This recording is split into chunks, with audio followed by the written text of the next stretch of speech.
Okay, so this one is going to be about strength versus dex, in less of a mechanical sense and more of like a narrative sense.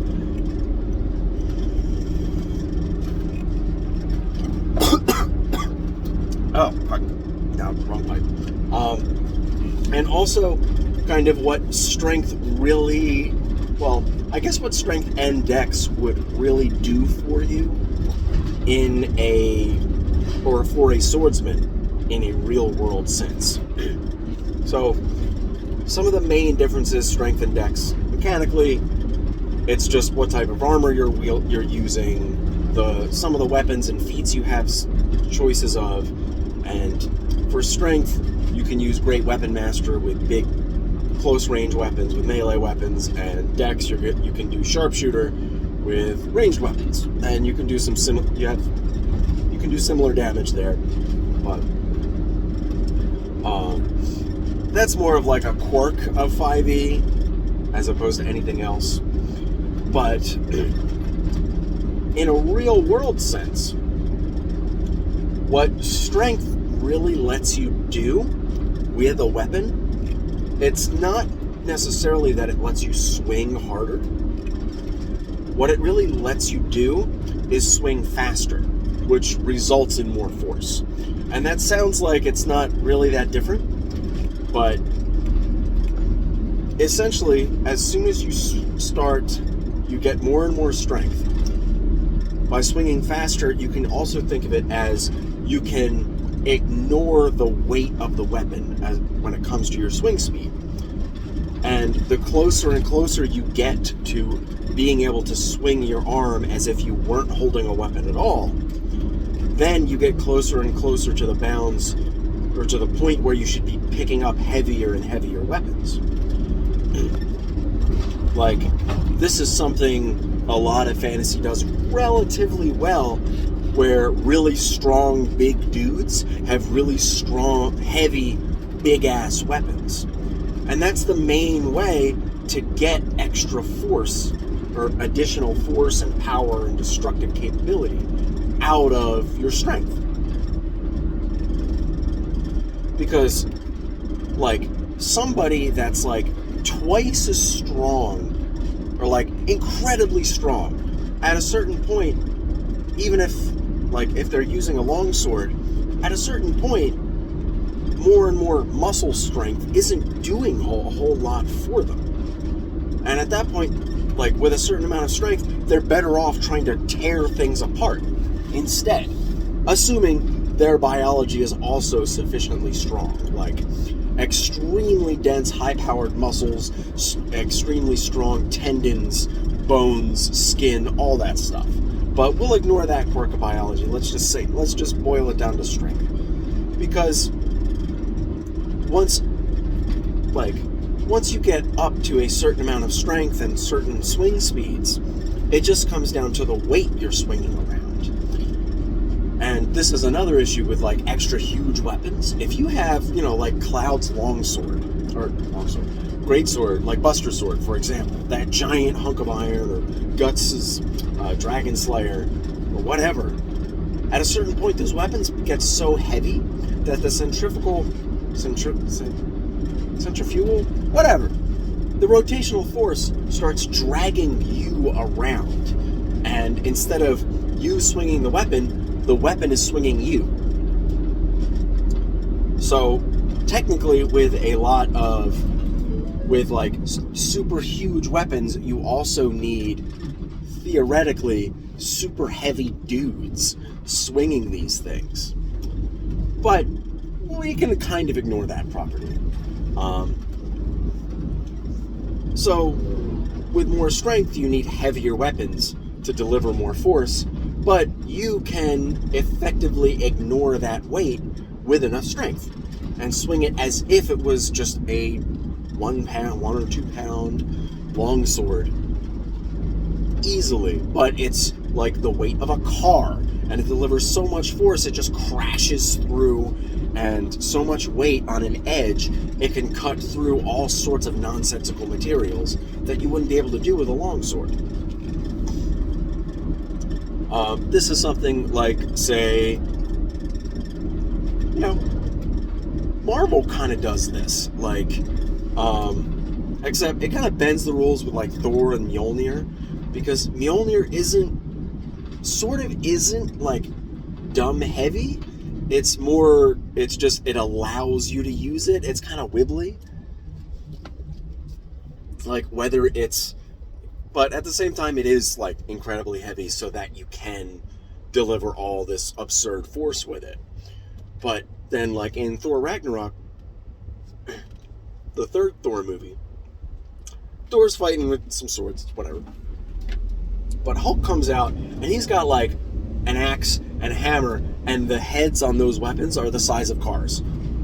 That's kind of what you have to do with a character like the Hulk that's like monstrously, superhumanly strong.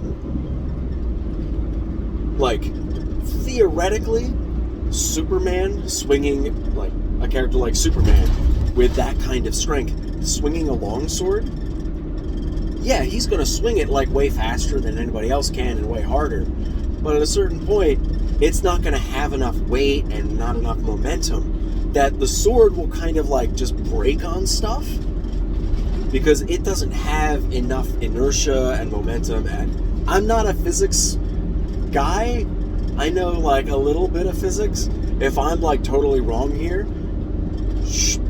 sure, I'm totally wrong, but more or less, like, unless this sword is like magic or has some other special properties where it's like super dense and heavy, Superman swinging like a longsword isn't gonna do a whole lot, and he's better off just punching you or ripping you in half. Which is why so many like monstrously strong dudes end up doing grappling, because they can just crush their opponent. And so what does, on the flip side, what does like extremely high dex do for you? Well, that's a little harder to define, I guess. But as far as I can tell, just extreme precision, which is like a little, is also kind of superhuman in a lot of cases, but basically just being able to aim all of your attacks so precisely they hit in areas where you don't need any strength.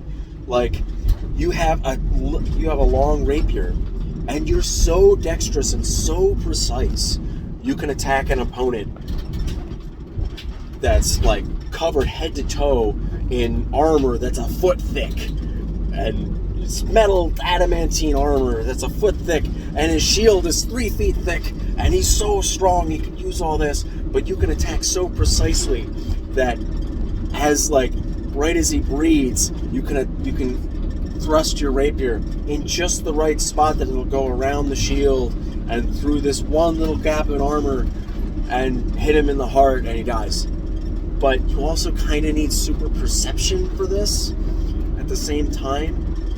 So, but maybe you're just so accurate, all your strikes go exactly where you need them to, but you do need a certain level of perception to go along with that. It's kind of wibbly, but like super high dexterity is kind of like easier to hand wave, whereas strength seems a little more obvious, but it's actually less obvious depending on how you go about it, which is why like I'm a relatively big proponent for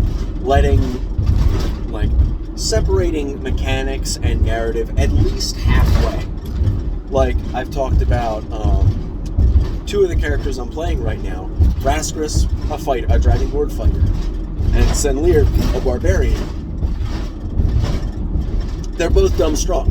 They both have 20 or higher strength at the moment.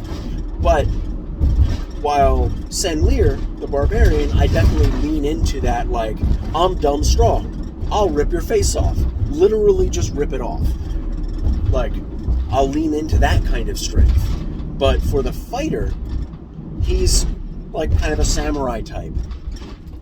While that's his main attacking stat, I don't lean into just extreme strength for all of his strikes. He's precision. He uses a katana, he does all this.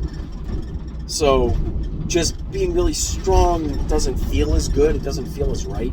So it is more about precision and speed of the strikes and things like that. So, and technique. So I can kind of separate that a little bit. But then my other character, Henich, or my third character that I'm playing in a hiatus game right now, he's a lizard folk ranger, uses 2 finesse battle axes, and his dexterity is really high. And his strength is okay, it's like a 14.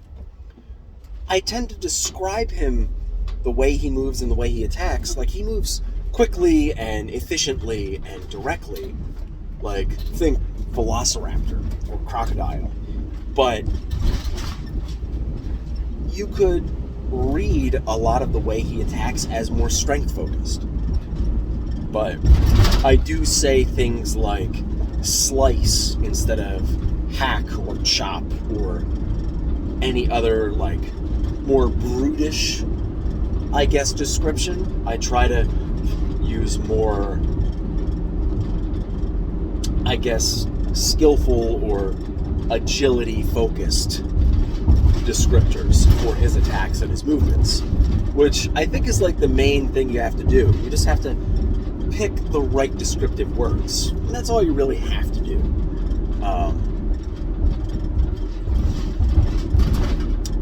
Yeah, I guess that's it. Just talk about physics. It was just kind of in my head, like big dumb colossal weapons and how you have to use them and what it really means in like a real world sense, so it can inform how it functions in a fantasy sense. Because while it's fantasy, you're breaking all sorts of rules of the real world. You might as well have as much of an understanding of the real world as you can, so you can understand how you're breaking those rules. And I feel like it can have more impact that way. Yeah, I guess that's all I have on this topic.